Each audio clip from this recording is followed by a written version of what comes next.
You are watching Cold Fusion TV.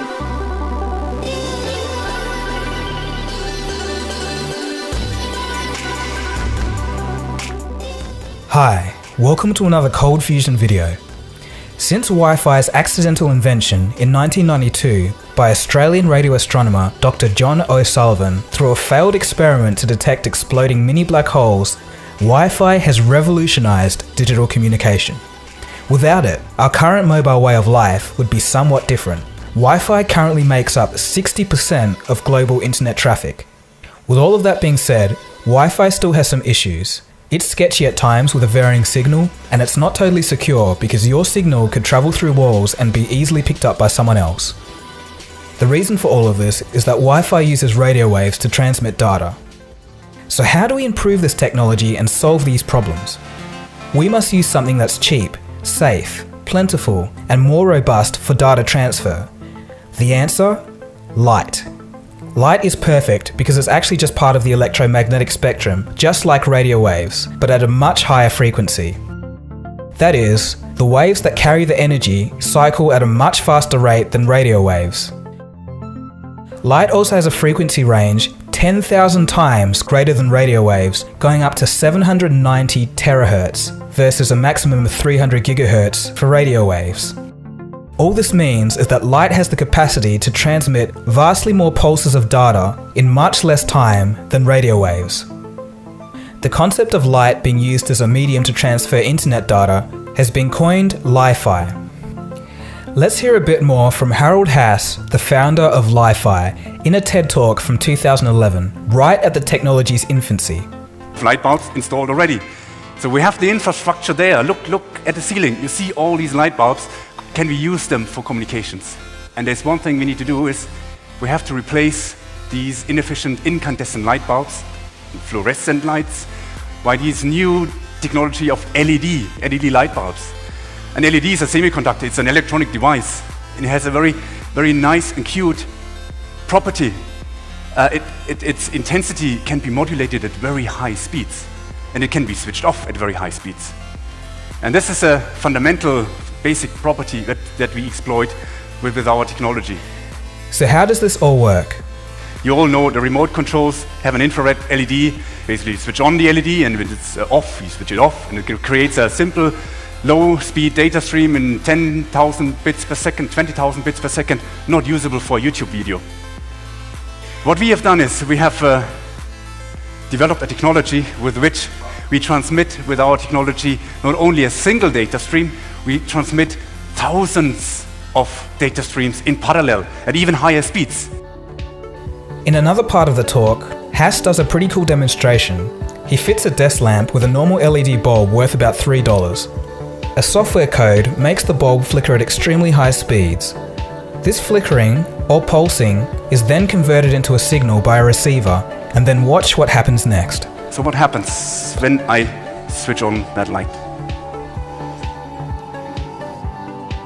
As you would expect, it's a light, a desk lamp.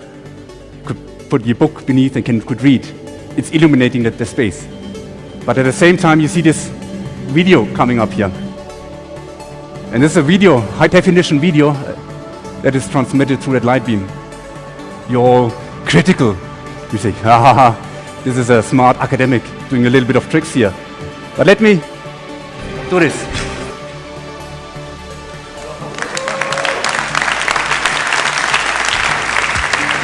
Once again, it is this light that transmits this high-definition video, this bit stream. And if you look at the light, it is illuminating as you would expect.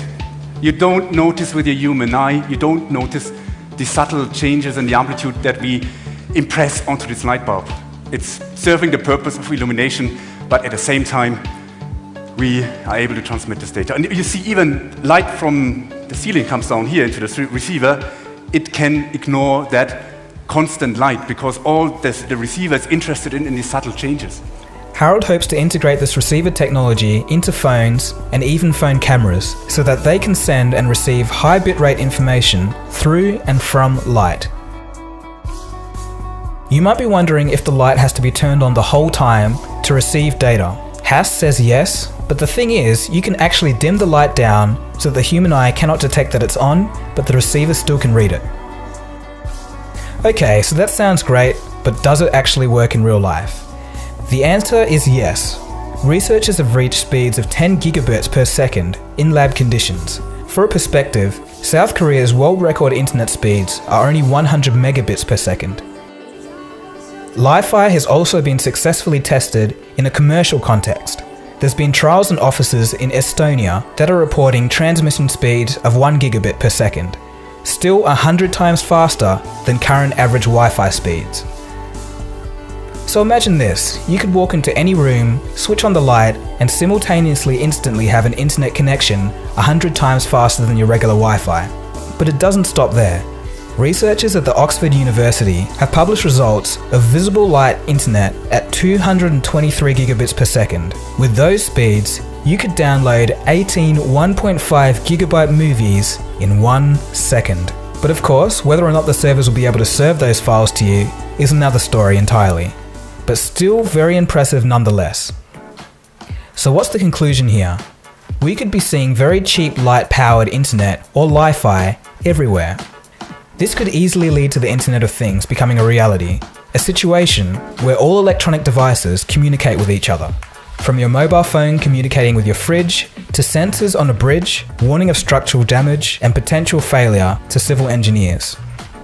If Li-Fi becomes widely available, I believe we would have turned a corner into a technological revolution that would lead to a world where the internet and transfer of information is no longer an obstacle for the average user.